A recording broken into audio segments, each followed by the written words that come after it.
Bonjour à vous toutes et tous les amoureuses et amoureux du no-code. Aujourd'hui, je vais parler spécifiquement aux organismes de formation ou à ceux qui les accompagnent, les assistants d'organismes virtuels, numériques. On les appelle un petit peu de tous ces noms. Donc cette vidéo va vous servir pourquoi? Pour vous montrer comment on peut gérer, donc avec un cas pratique, la gestion de son organisme de formation et les différents dossiers des stagiaires. Ici, je vais vous montrer dans cette démo comment je vais partir d'EDOF, donc pour celles et ceux qui connaissent, ça, où on gère les dossiers CPF. Je vais partir de là pour enregistrer mon dossier dans Airtable jusqu'à l'envoi du contrat pour la signature. C'est un cas pratique que j'avais déjà mis en place. Bien sûr, il y a plein d'autres façons de faire les choses, mais j'aime bien vous faire des vidéos sur des thématiques différentes et avec des cas pratiques différents pour vous montrer toutes les possibilités que le no-code peut vous offrir. Et bien sûr, n'oubliez pas de vous abonner à cette chaîne si ça vous plaît. Et si vous avez besoin que je vous aide et vous accompagne pour faire ce genre de projet, n'hésitez pas à me contacter. C'est parti.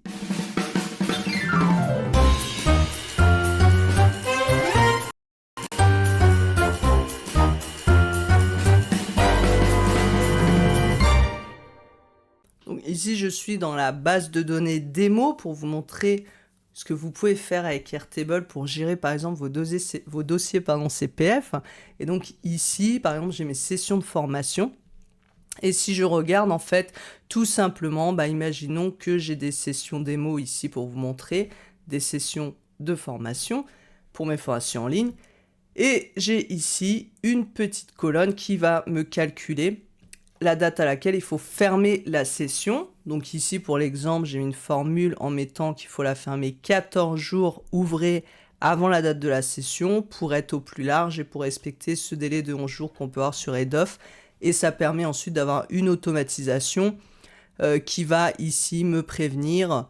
Alors, elle est ici quelque part, je ne sais plus où exactement, mais en gros, bon, c'est pas bien important.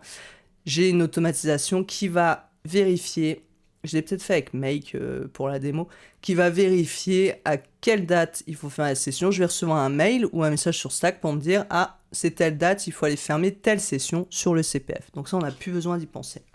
Maintenant, imaginons que vous êtes sur le CPF. Donc là, je suis sur un compte CPF d'un client. Et imaginons que voilà, j'ai des dossiers à facturer. Donc ça, c'est pareil. Pour savoir les dossiers à facturer, j'aurais reçu automatiquement aussi un mail automatique avec une automatisation. Pourquoi? Parce qu'ici, dans ma base, donc j'ai toutes mes inscriptions. Donc il y a des choses qui sont floutées, bien sûr, même si c'est une démo. C'est un système en construction pour un client, pour vous montrer. J'ai ici plusieurs vues dans ma table pour gérer le suivi des formations et j'ai sortie et facturation. Et donc je sais ici quand j'ai une personne qui sort de formation, je vais avoir, alors ici il faudra que je reformate la date, mais je vais savoir en regardant la date à laquelle j'ai déclaré la fin de formation et ça calcule tout seul la date à laquelle il faut envoyer la facture. Et ici, c'était pour des anciens dossiers qu'il avait pour reprendre les numéros et du coup, je recopiais ici les dates. Et ça, c'est pas vraiment utile.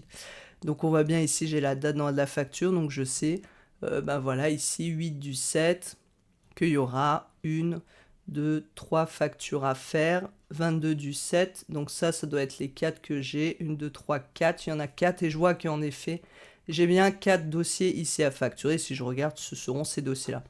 Donc, il ne me restera plus qu'à mettre le numéro de facture. Donc, je vais en faire un pour vous montrer. Donc, je vais dans mes dossiers à facturer. Je vais prendre donc ici ce stagiaire. Donc, je vais le chercher ici. Et donc, je regarde quel était le numéro de la facture. Donc, voilà, j'ai le numéro de la facture. Donc, ce que je peux faire, je peux même l'ouvrir, je peux copier. Et puis ensuite, j'ai juste ici à saisir les données de facture. Et j'aurais pu qu'à les coller ici. Voilà. Donc, j'ai collé mon numéro et j'ai plus qu'à transmettre les données. Et ici, j'ai plus qu'à mettre donc que j'ai date d'envoi de la facture. Hop, et je mets aujourd'hui. Et voilà. Et je sais que cette facture ici passe en couleur parce que dans la version payante d'Airtable, vous avez des couleurs et donc j'ai facture envoyée en attente de paiement. Et quand ce sera réglé, ben, j'aurai juste à mettre que c'est réglé en ajoutant le paiement et ça le mettra automatiquement. Donc ça, c'est très pratique et j'aurais pu le faire aussi de l'interface parce que bien sûr ici, ça c'est pour ceux qui aiment bien aussi un peu les formats Excel, Google Sheet. Mais l'avantage d'Airtable, c'est qu'on peut créer des belles interfaces et justement pour ce client, on a un dossier d'inscription à faire et je vais vous montrer comment ça peut marcher. Mais j'aurais pu aller là dans suivi stagiaire et ici, donc je vois les formations en cours, les formations prochaines par rapport au titre des formations.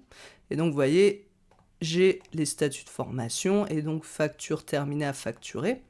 Et bien ici, j'aurais pu prendre un autre dossier que j'ai à facturer. Ici, j'ai les informations avec des données que je peux mettre en manuel ou pas. Tout ça, vous pouvez le construire de A à Z et choisir les données que vous mettrez, les titres en gras. Donc là, c'est en cours, hein. Donc c'est vraiment une première maquette pour que le client puisse essayer, valider, puis après on va optimiser certains emplacements. Ici on a le suivi de formation parce que j'utilise Teach Easy ici dans ce cas, donc ça permet de récupérer le suivi. Donc voir l'avancée sous format barre, les formations, les leçons suivies. Et donc ici j'ai en effet la date de fin effective et ici la date qui a été déclarée. Donc si je regarde ici normalement, voilà, c'est le stagiaire dont je viens de faire le dossier de facturation sur le CPF. Et donc voilà, on a les sessions, les infos du stagiaire. Donc tout ça, c'est des choses qu'on va réoptimiser au fur et à mesure avec le client pour faire des sections plus appropriées. Mais voilà tout ce qu'on peut faire, hein. Et j'ai bien la date déclarée ici où je peux ajouter directement, voir tous les dossiers, les inscriptions. Donc voilà, ici on a toute la liste des inscriptions, le nombre des inscrits, des stagiaires. On peut mettre date début de session, si je mets 2024, voilà, 34 inscrits, 32 stagiaires, et puis je peux voir les statuts. Enfin, on peut faire beaucoup de choses. Donc ici, ce qu'on va faire une nouvelle inscription. Donc déjà, on va ajouter un nouveau stagiaire puisqu'il n'existe pas. Et donc, je vais vous montrer comment vous pouvez faire ça avec le CPF. Donc, vous recevez un mail pour vous dire que vous avez un nouveau dossier. Et puis, on va calculer combien de temps ça va nous prendre exactement à faire. Donc là, il est 16h13 au moment où j'enregistre cette vidéo.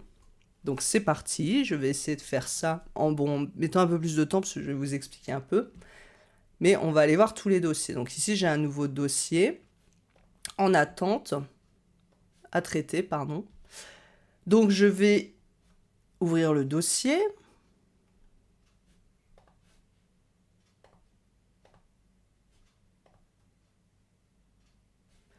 Donc j'ouvre le dossier. Donc ici, je vais déjà prendre les informations du titulaire. Donc je copie son lieu. Alors c'est pas le lieu de naissance qu'il faut que je prenne, c'est l'adresse postale. Donc nouveau stagiaire, coordonnées. Donc là, encore une fois, c'est une première version, hein, pour le client. Donc on va vraiment pouvoir au fur et à mesure de l'utilisation améliorer chaque chose, hein, suivant ce qu'il utilise, mettre des choses à deux emplacements. Mais bon, en général, le design, c'est ce qu'on fait après, j'ai envie de dire, parce qu'on travaille toujours d'abord sur les fonctionnalités. Nom, voilà, donc je prends son nom et je prends son prénom. Voilà. Entreprise, ici, c'est un stagiaire indépendant. Créer la fiche client. Voilà. Donc déjà, mon client, il est créé. Maintenant, je vais faire une nouvelle inscription. Déjà, pour créer le client, ça m'a pris moins d'1 minute. Du CPF pour prendre les informations. Parce qu'aujourd'hui, c'est compliqué, on ne peut pas exporter comme ça. Alors, on peut exporter des choses, mais pas forcément comme ça. Donc ici, je vais juste rajouter les informations qui sont demandées. Hop.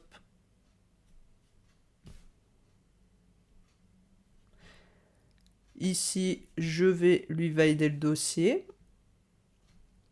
Donc après, chacun a ses process, hein, mais ici, dans le cas de la démo, c'est comme ça. Et donc maintenant, on va enregistrer. Donc ici, c'est bien CPF, hein, sinon je pouvais choisir d'autres financeurs. Et donc, je vais rajouter le stagiaire.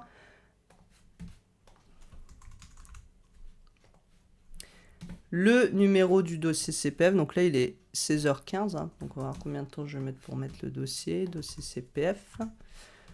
Numéro, donc CPF, ici, on voit une fois, parce que ça, c'est un process que mon client a de particulier. S'il n'a pas eu encore l'échange avec la personne, il y a plusieurs autres documents qui vont s'envoyer et d'autres mails. S'il y a déjà eu des échanges, on met CPF envoyé une fois parce qu'il y a d'autres mails et des informations qui ne sont pas envoyées, donc ça dépend des process. La session de formation, donc ça, pour la savoir, je vais tout en bas de l'action. Ici, on a le numéro de la session. Donc j'ai juste à le copier ici et à le coller en fait, et je vais le retrouver puisqu'il est dans ma base Airtable. Contrat envoyé, je coche parce qu'en fait, je vais faire le contrat juste après.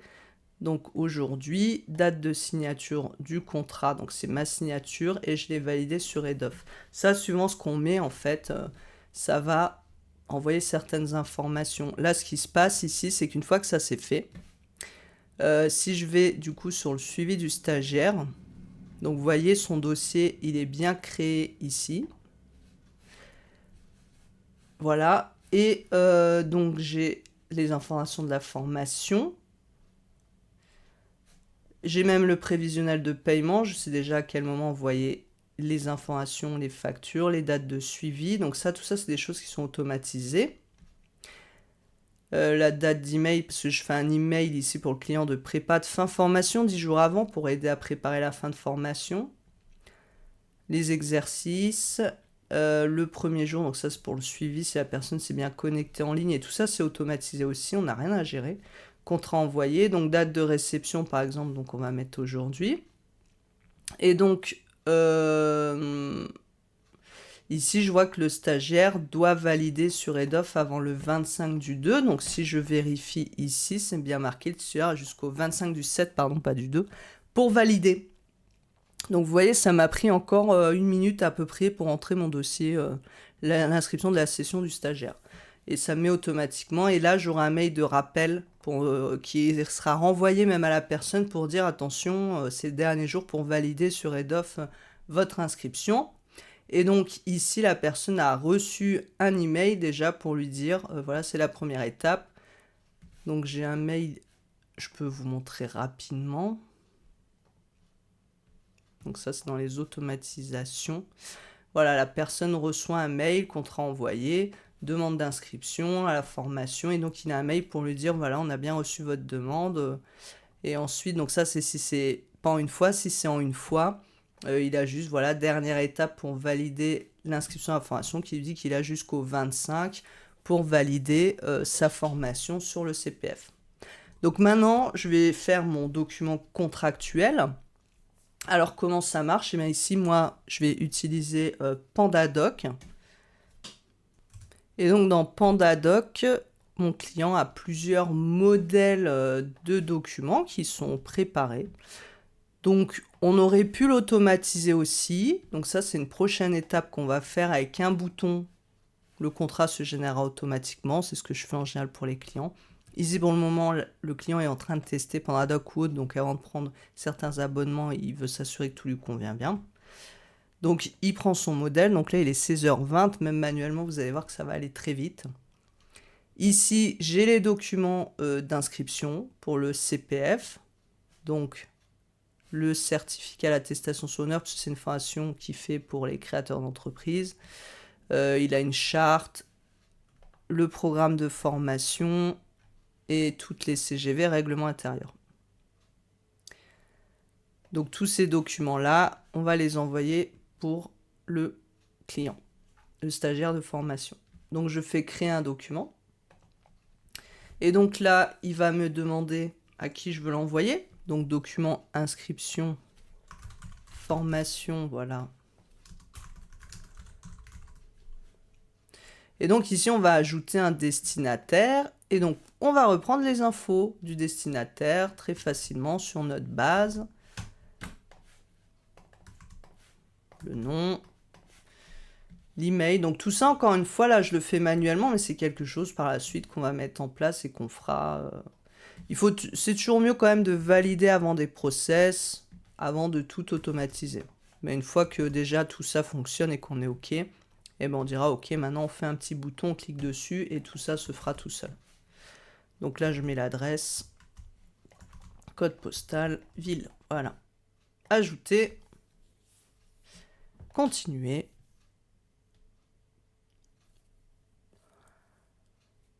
Ça va me remplir toutes les informations de mon document.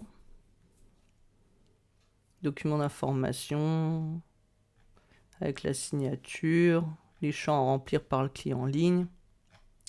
Donc voilà, il y a tout. Donc je fais envoyer le document.